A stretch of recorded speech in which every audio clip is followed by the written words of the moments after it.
আজকে 11 দলীয় ঐক্যের আহ্বানে আজকের এই সমাবেশে আমরা জড়ো হয়েছি বিচারের দাবিতে। এটা আমাদের জন্য দুঃখজনক, আমাদের জন্য হতাশার যে গণ অভ্যুত্থানের 2 বছরের মাথায়ও আমাদেরকে বিচারের দাবিতে আজও রাজপথে হাজির হতে হচ্ছে। আওয়ামী লীগ বিগত 16-17 বছরে অসংখ্য গুম, খুন, গণহত্যা চালিয়েছে এদেশের সাধারণ মানুষের উপরে, বিরোধী দলীয় নেতাকর্মীদের উপরে।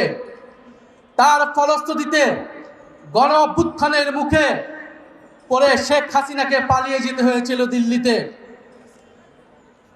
এই সরকার, নতুন সরকার গঠিত হওয়ার পরে গত 4 মাসে আইসিটিতে নতুন কোনো রায় আমরা এখন পর্যন্ত দেখি নাই।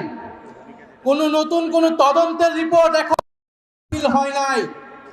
এটা স্পষ্টত যে চিফ প্রসিকিউটরকে তিনি দায়িত্ব পালন করছেন, অবিলম্বে তাকে পদত্যাগ করতে হবে এবং নতুন যোগ্য দায়িত্ববান ব্যক্তিকে বসাতে হবে, যিনি আন্তর্জাতিক ট্রাইব্যুনালের মাধ্যমে বিচার নিষ্পন্ন করবেন এবং দল হিসেবে আওয়ামী লীগকে নিষিদ্ধ করার সকল ব্যবস্থা নিশ্চিত করবে।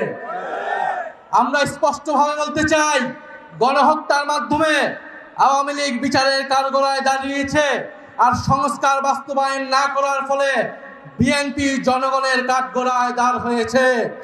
এই 2 শক্তির বিরুদ্ধে আমাদেরকে এখন সমানভাবে লড়াই চালিয়ে যেতে হবে। সংস্কার, বিচার এবং বাংলাদেশের সার্বভৌমত্ব রক্ষার জন্য 11 দলীয় ঐক্যের নেতৃত্বে আমাদের এই লড়াই সংসদ এবং সংসদের বাইরে আমরা চালিয়ে যাব। আপনারা সেটার জন্য কি প্রস্তুত রয়েছেন?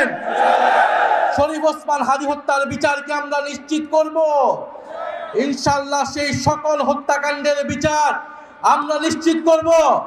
এবং আরেকটি কথা বলে দিতে চাই, আওয়ামী লীগ একটি ফ্যাসিস্ট, গণহত্যাকারী এবং সন্ত্রাসবাদী সংগঠন।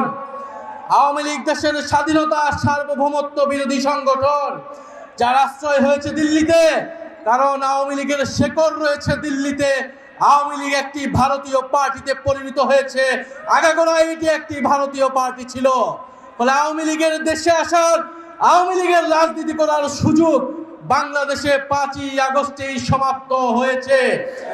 যারা সমঝোতা করছে, যারা নতুন করে স্বপ্ন দেখছে আওয়ামী লীগকে রাজনীতিতে পুনর্বাসিত করার, তাদের পরিণতি আওয়ামী লীগের মতোই হবে। আমরা স্পষ্টভাবে বলতে চাই, আইনমন্ত্রী বিচার করা না করার কারণে তিনি স্পষ্ট ব্যর্থ হয়েছেন। স্বরাষ্ট্রমন্ত্রী নিরাপত্তা দিতে না পারায় তিনি ব্যর্থ হয়েছেন। তথ্যমন্ত্রী তিনি স্পষ্টভাবে ব্যর্থ হয়েছেন। আওয়ামী লীগের সুশীল সমাজকে তিনি মিডিয়ায় স্পেস দিচ্ছেন। এই সব কিছুই বাংলাদেশের জনগণ দেখছে। আমরা আজকে এই সমাবেশ বলতে চাই, জুলাই গণহত্যা সহ, শাপলা হত্যাকাণ্ড সহ, পিলখানা হত্যাকাণ্ড সহ সকল গুম, খুন এবং শরীফ ওসমান হাদী হত্যাকাণ্ডের বিচার অবিলম্বে নিশ্চিত করতে হবে। বিচার যদি নিশ্চিত না করা হয়, এই সরকার কোনোভাবে 5 বছরের মেয়াদ সম্পূর্ণ করতে পারবে না। ফলে ওসমান হাদীর ভাষায় বলতে চাই, আমরা জান দিব কিন্তু জুলাই দিব না। ইনশাআল্লাহ জুলাইয়ের বিজয় হবে। আসসালামু আলাইকুম।